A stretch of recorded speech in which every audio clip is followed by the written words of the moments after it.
여기는 이제 처음으로 난이도가 높아집니다. 병진 운동도 안 되는 사람들한테 원운동, 주기운동 가르쳐 놓고 바로 단진동 하지 말라는 얘기인데 어쩔 수 없이 이게 호흡이 제일 길어요. 이 세 개가 한 덩어리로 가야 됩니다. 옛날 교과서에서 물리 1에서 2로 넘어가는 그 단계가 여기 있어요. 이거는 2에서만 나오는 거라서 웬만한 사람들은 잘 몰라요. 요즘도 이거는 어려운 영역으로 이제 분류가 되어 있습니다. 그래서 물리는 지금 수능 50만 중에서 이과가 20만이고요. 물리는 2만이 채 안 되는 사람들이 공부합니다. 그 사람들 대부분 이걸 알까요? 아니죠. 가르쳐주고 배운다는 사람이 2만이지 알고 지나가는 사람들 10,000명이 채 안 됩니다. 선택받은 사람이 됩니다. 이걸 제대로 알면 나는 우리 대한민국 5천만 중에서 우리 동년배 중에 한 100명 되겠죠? 100만 명 정도 중에서 제대로 공부하고 지나가는 물리를 제대로 아는 사람이다. 이거죠. 그래서 잘 모를 겁니다. 두 번째 한계가 이게 뭐 큰 관점을 얘기하다가 아주 또랑또랑하게 이렇게 막 알아야 된다? 그 다음에 어려워진다. 그래서 이거 어려워지는 건 여러분들만 그런 게 아니라 다 그렇기 때문에 살짝 그냥 이런 게 있고 다음에 와서 한 번 더 보고 한 3번 보면은 흐름이 보입니다. 그러면 강론이 끝났죠. 총론, 강론. 그럼 끝났어요. 그런데 물리하는 사람들은 막 구체적으로 막 따져나가고 막 쫀쫀하게 이런 거 되게 싫어해요. 단적으로 이제 화학하는 사람 선생님들은 1ppm 정도, 10만 분의 1 이런 거 막 하죠. 그래서 스포이트 가지고 막 넣다가 한 방울 더 들어가면 싫어 망치고 하는데 우리 스케일이 우주죠. 그죠? 뭐 인터스텔라나 이제 마시아 이런 것처럼 그냥 달려도 몇 광년 달려야 되고요. 몇백일 가야 겨우 가는 그런 흐름. 그래서 한 포인트 이런 거는 싫어합니다. 쫀쫀한 이런 흐름이라 너무 많아졌어요. 우주를 단순하게 생각을 해보려고 역학이라는 이 학문을 만들었는데 너무 많아졌죠. 그래서 고안한 게 이 전체를 묶어내는 종합적인 개념 2개를 만듭니다. 첫 번째가 운동을 좀 더 업그레이드 시킨 운동량. 그 다음에 1800년대 초중반 40년경에 줄이라는 사람이 찾았죠. 어떤 개념이요? 모르면 그 줄이라는 게 무엇의 단위예요? 에너지. 그래서 에너지라는 걸 찾아냅니다. 달리 말하면 물리학이라는 게 옛날에는 뉴턴 역학이라고 불렀고요. 요즘은 물리학이라고 부르는데 그 물리학이라는 이름이 생길 이유입니다. 에너지라는 걸 공유하고 있는 학문의 분야를 다 묶어서 피직스라고 하자.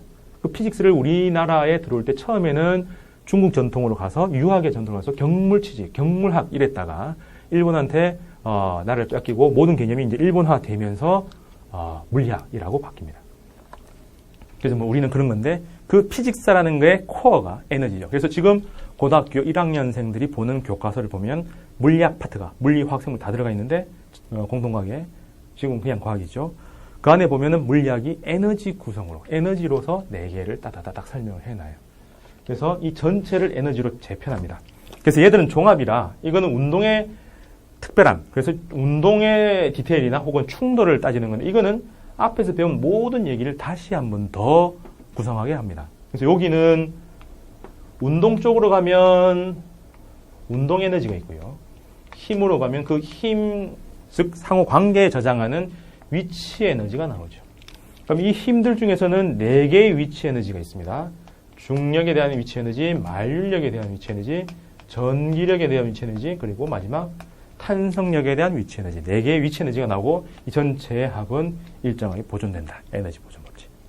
운동은 또 2가지가 있어요. 병진 운동과 원운동 혹은 회전 운동 에너지. 자, 그렇게 해서 역학 전체가 이렇게 흘러가고 요까지 체계가 고등학교 물리 기본 체계입니다. 그 다음 버전은 이제 점으로 움직이는 물체가 아니라 팍 커져서 부피가 있어요. 부피가 있는데 모양이 없는 거 유체. 부피가 있는데 또 모양도 딱 고정되어 있는 거 강체에서 유체와 강체 흐름으로 또 다시 넘어갑니다. 우선은 요까지 한번 생각해보고 필기할 거 있으면 하세요.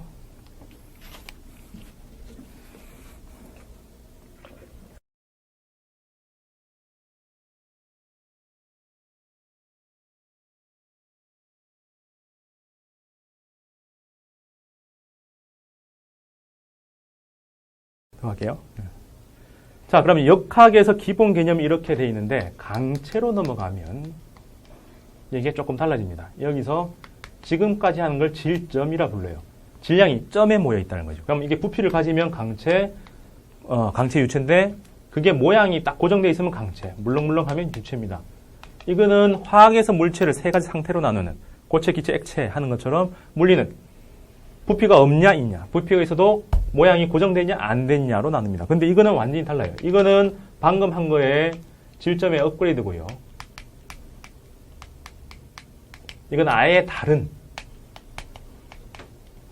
대상입니다. 그래서 얘들 가지고 설명하려면은 333 개념 체계로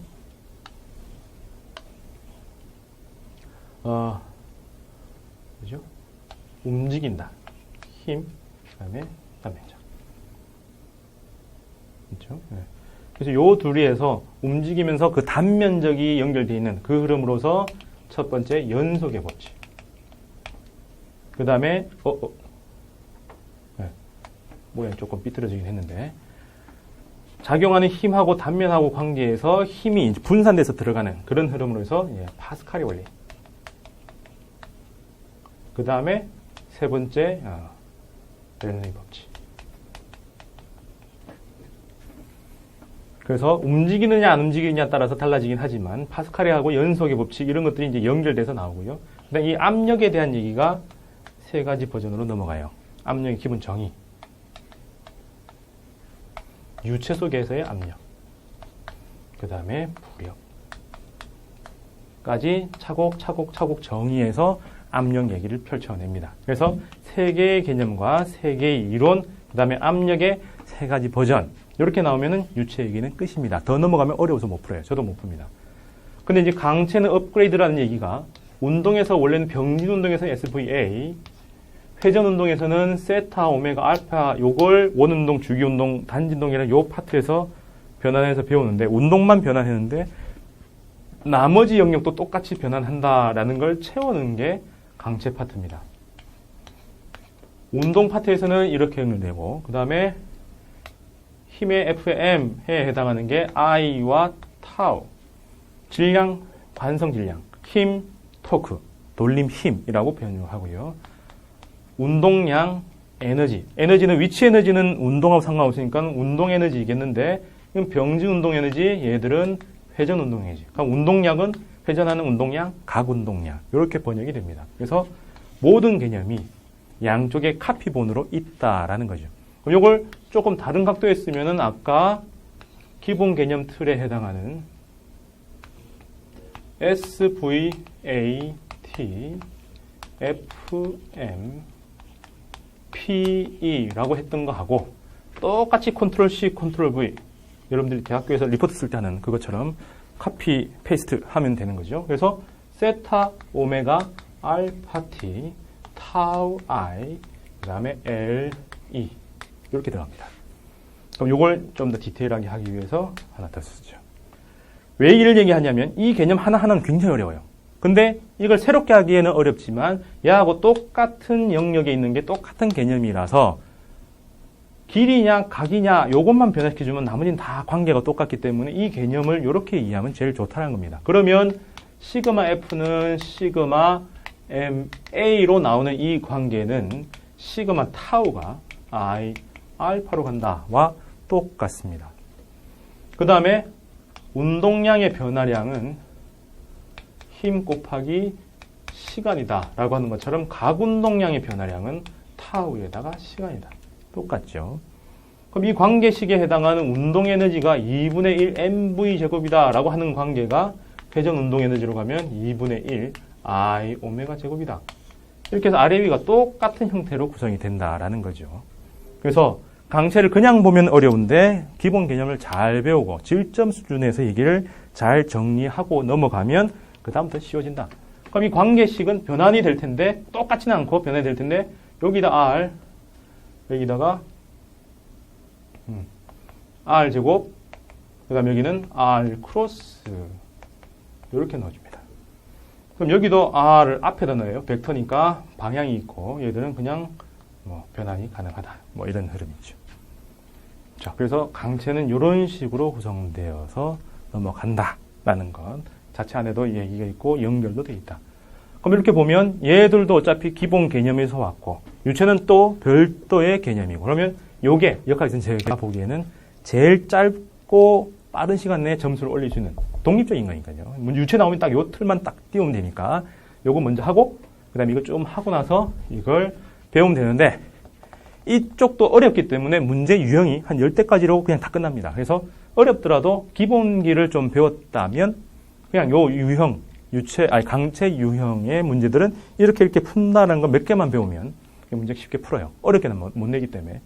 정말 어려운 건 이런 쪽에 와 있습니다. 기본. 운동량이나 에너지 이런 거 막 쓰면 굉장히 어려워요. 자, 이렇게 해서 한 30분 됐나요? 한 20분에서 30분 정도로 역학 전체를 설명했습니다. 지금 얘기를 여러분들이 그거 하면서 따라왔으면 역학은 끝났고요. 가다가 막히죠. 제 속도를 여러분들이 못 쫓아온다면 거기서 막힌 겁니다. 그럼 그것만 조금 더 듣고 넘어가면 됩니다. 지금까지 한 걸 갖다가 영상을 그대로 들어도 되고 이 오디오만 따로 빼서 여러 번 들어보세요. 한 번 강의를 보고 나면 영상이 머릿속에 기억이 되어 있으니까 여러 번 듣다 보면 이해는 못하지만 어쨌든 익숙해져요. 그러면 여러분들은 그 다음 단계로 진행할 수 있습니다. 자, 역학 조감도 설명 마치겠습니다.